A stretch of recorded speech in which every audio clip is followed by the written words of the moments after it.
Imagine life in constant fear of this. A nuclear strike from a foreign country could happen anytime, anywhere. Tensions had been running high between the US and communist countries since World War I, and after entering the atomic age, conflicts could become very heated indeed. The Cold War was marked by two other major wars as a direct result. While the US and Soviet Union were fighting over their political ideologies, both world superpowers were developing their own weapons of mass destruction. This cold time of political and military hostility almost brought the world into a nuclear winter.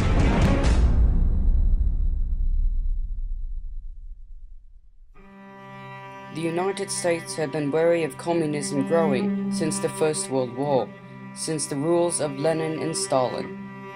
With the newly formed Soviet Union taking control of countries like China, President Truman saw communism as a direct threat to the United States, as Stalin's brutal rule tried to impose communism on other countries. The Korean Wars was started as a result of this competition. Korea was divided along the 38th parallel, with the Communist Soviets in China in the north and the UN allied with the south. After 3 years of the UN battling China and North Korea and hundreds of thousands of casualties, the line separating North and South never moved from the 38th parallel.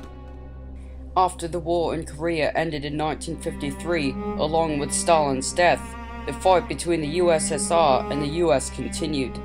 But with both countries now developing nuclear weapons, it was a fight neither country could afford to continue directly. Thus, the Vietnam War was started in 1959, another proxy war fought by the Democratic South Vietnam and the Communist North Viet Minh. Vietnam was the longest and least supported war in U.S. history. It was a result of the U.S.'s ongoing mission to contain communist governments, and as our troops fought with the anti-communist South Vietnam, the Soviet Union wasn't militarily involved.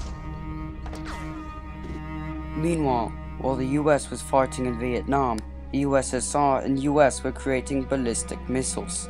Hundreds of warheads were produced in each country.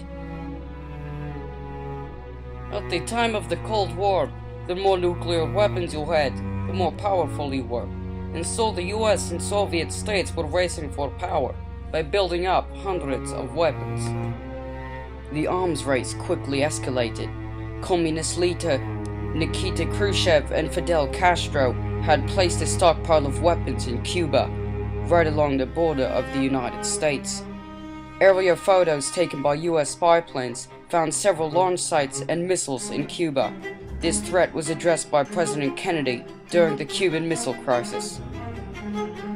I call upon Chairman Khrushchev to halt and eliminate this clandestine, reckless, and provocative threat to world peace and the stable relations between our two nations. I call upon him further to abandon this course of world domination. The tensions were extremely high. Kennedy prepared the military for a full-scale invasion of Cuba. We were on the very edge of World War III. We had our own missiles in Italy and Turkey ready to fire at Russia. We were very close to nuclear war. But with Kennedy's persuasion, Khrushchev withdrew his missiles from Cuba. It was close. But no cigar. After the Cuban Missile Crisis, the Cold War gradually started to wind down. After a decade of fighting and tens of thousands of casualties, the US withdrew its troops, and Vietnam became a communist country. The Berlin Wall separating the Soviet East and Allied West Germany came down, symbolizing the end of the Cold War. 2 years later, the Soviet Union finally collapsed, marking the true end of a war that lasted nearly half a century. From the ashes of the Soviet Union rose several other independent nations. The Cold War left a lasting impression on the world, showing what could happen with rival governments and atomic arsenals. This conflict could have become nuclear hot, but was